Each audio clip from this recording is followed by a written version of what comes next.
Good morning, I'm back. This is my latest book, Sanity is Sexy.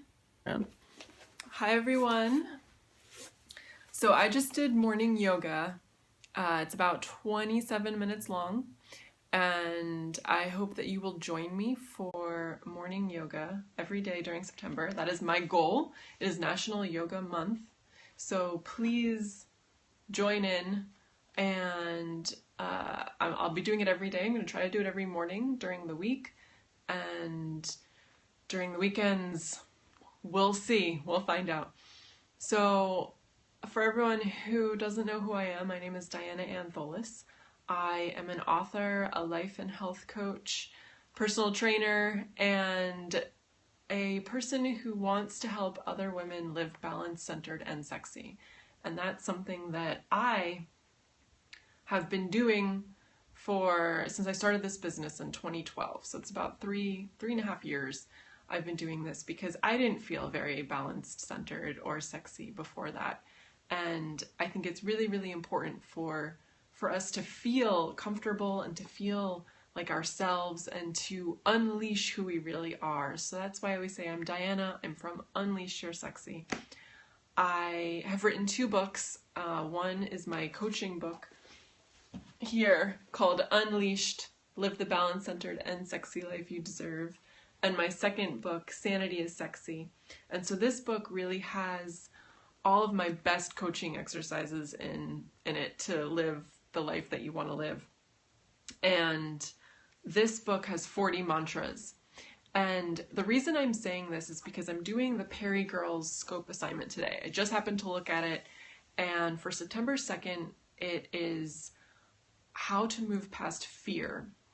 And for anyone who doesn't know what the Perry Girls is, go to perigirls.com, and it's a Facebook group where women are supporting women, and it's fabulous. So I try to go in there as much as I can to see what's going on and watch other people's scopes. So I really, really liked today's assignment though on fear, on how to move past fear, because this is something that we all go through.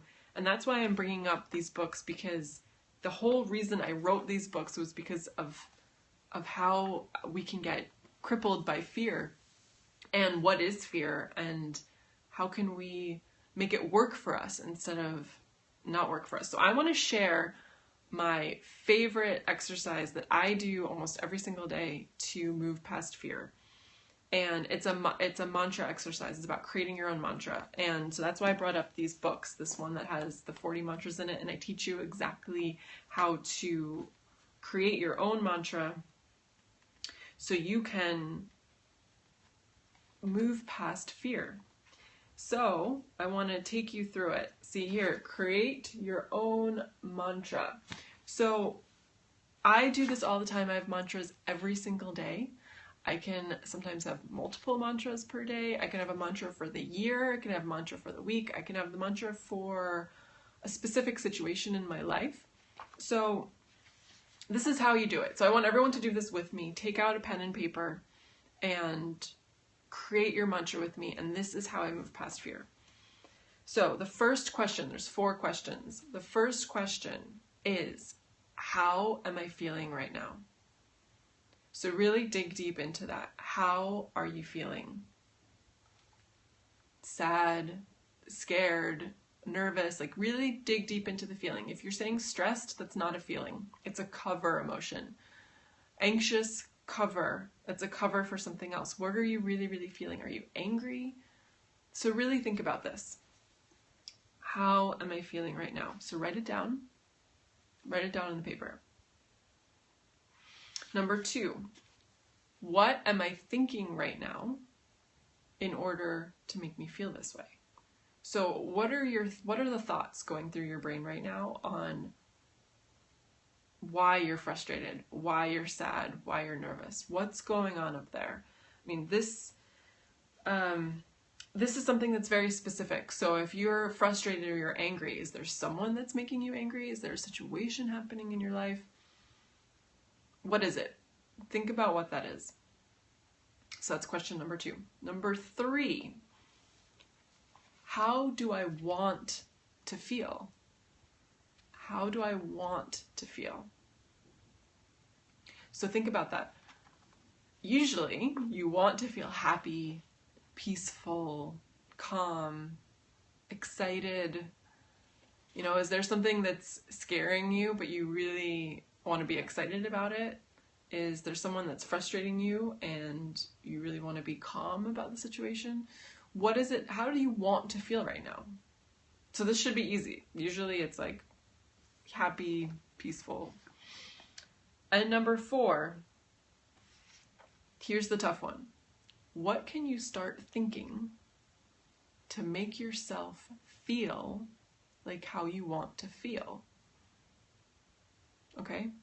What can you start thinking right now in order to feel what you answered in number 3? So if you want to feel happy, what can you start thinking? And this can be a little bit tricky because sometimes we're so stuck in how we're thinking in question number 2, whatever you're thinking right now. How can you move into thinking and shifting your mindset into how you want to feel in question number 3? If you want to feel happy, if you want to feel calm, what can you start thinking right now? So let yourself kind of be calm, take some deep breaths, think about how to make this happen. And if it doesn't come to you right away, I have a few little tricks, but one of them is, what would your best friend say to you right now? If you were telling your best friend the situation, or if you're telling an outsider the situation, or how you're feeling, what would they tell you? And most likely that is what your intuition is going to be saying to you. So the whole point of these 4 questions is to get to your intuition. So once you get that answer to number 4, so this can be, for example, that specific thought that you're trying to get. If you want to feel happy, you're trying to get this thought. Take it. So if you found something like, for example, I am enough. You say, if you feel like you're not doing anything, if you should be doing more, other people are doing more than you, and you just feel inadequate in any kind of situation in your life, something that might come up for you is like, I am enough. And that can be your mantra for the day, for the situation, for the year, for whatever you need it. Whenever you kind of sink back into that hole, you tell yourself again, I am enough. And this works for you. This can help you. This can kind of help you snap out of it and realize that you are enough and that you can keep going. And that fear is nothing but things that you've made up. So that's what's really, really important to note here, is that fear is usually a bunch of thoughts that you've completely made up. They don't exist yet. And so if something doesn't exist, then why are we believing it so much? And that's why these mantras really, really, really work, because it can snap you out of that spiral of thinking and take you into a place that's true and a place that's really you, like your deep gut feeling, your intuition. So think about that again. I'm going to go through the 4 questions one more time. So write them down if you didn't get to go through it. Number 1, so this is for everyone that's watching the replay or joining in. This is how to move past fear. 4 questions. Number 1, what am I feeling right now? So think of the emotion. Number 2, what am I thinking to make me feel that way? Number 3, how do I want to feel right now? And number 4, what can I start thinking to make me feel that way? And whatever your answer is to number 4, you're going to turn into a mantra. So if you need more help with this, let me know. I do Monday mantras every Monday on my emails. So go to unleashyoursexy.com and you can get more from me. And I have my best mantras in this book. Shameless promotion of my book, Baby, which I just love. It came out on Amazon about a month ago. So it's a bestseller, and so is this one. So I have this exercise in both of these books, but I also have it on my website. So please come and ask me. I love creating mantras with people, and because they're just so powerful, and they work all the time for me. Whenever I'm scared of something, I use a mantra. all the time. So sometimes I've had mantras like be kind to yourself, or simple, you can do it. Sometimes you're telling yourself you can't do it. You can do it. So think about that. Think about what your mantra is for today. Tag me on Twitter or on Instagram, Diana Antholis, the same name on Periscope, and let me know what your mantra is. So this is how I move past fear. Again, this is for the Peri Girls scoping assignment today. So I'd love to know how you move past fear, and make sure that I can come and find your scope and put it in the Facebook group so we can find each other and learn how we can all get over fear. So have a wonderful day, and I'll be back later. Bye.